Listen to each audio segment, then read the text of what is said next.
Okay, so now I want to compute the derivative function for the following functions here. Okay, so to compute the derivative function for x to the 6th plus 9x squared, there's a couple of more general rules going on here. Okay, so going back up to these general rules, we're going to look at some of these rules like 4, 5, and 6 here. And so just remember that the derivative of a constant times a function is I copy the constant times the derivative of the function. And the derivative of the sum of functions is the derivative of the first plus the derivative of the second, and similarly with the minus. So now when I go back down and I look at this function here, what you should see is this is a function plus another function. And so now what I'm going to say is the derivative of x to the 6th plus 9x squared is going to be the derivative of x to the 6th plus the derivative of 9x squared. And so I just want to note to you again that when I put parentheses with this like kind of like at an angle, this is what we kind of call like a tick mark, and this means to take the derivative of x to the 6th and to take the derivative of 9x squared. That's what that like tick mark says, to like take the derivative of these things. Okay, so here what I want to do is I'm just going to use the power rule for taking the derivative of x to the 6th. Okay, so because I noticed that I have just x to a power, and so that will alert me, okay, now I need to use the power rule. So now this is going to be equal to, I'm going to bring down the power, copy my x to the power minus 1, and that will give me my first, the derivative of that first term. Now this one here, I noticed that it kind of looks like the power rule because I have x squared, and so eventually I will use the power rule, but I have this 9 in front here. And so what I need to do is recognize this is a constant times a function, so I need to copy that constant, I need to copy the 9, and then take the derivative of the function here, which is x squared. And so now what I get is that this is 6 x to the 5th plus copying my 9, and now I'm going to take the derivative of this x squared here. Okay, and so again, now I'm going to use the power rule, and so I'm going to say this is 2x to the 2 minus 1.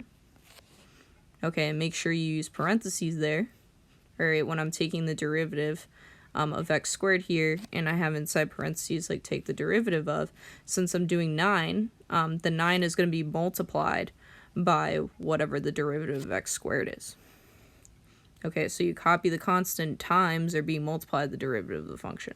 And so this is going to be 6x to the 5th plus 18x. Simplifying that. Okay, so now looking at part B here, I know this looks a little weird because I have like x to the pi, for example, and then I have like x divided by 2. So you might be like, okay, what am I supposed to do with this? Well, first, just like recognize here that pi, is approximately 3.14. In other words, pi is just a number. So even though it has like x to, a symbol and it looks weird, this is just x to a power, okay, because pi is a number. So I just have x to, raised to a number. And so here I'm just going to end up using the power rule when I take the derivative.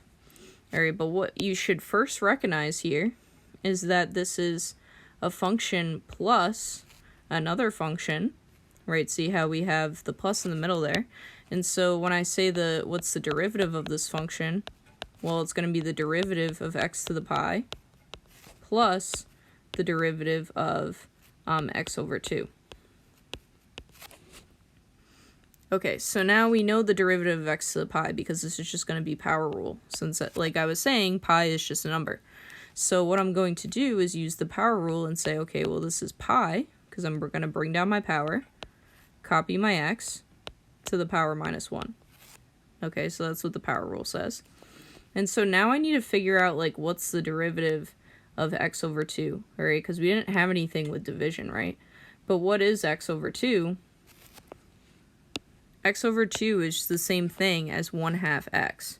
So I'm just going to note to you on the side here, we had pi is approximately this. And then I'm also just going to note x over 2 is equal to 1/2 x. Okay, because think about it.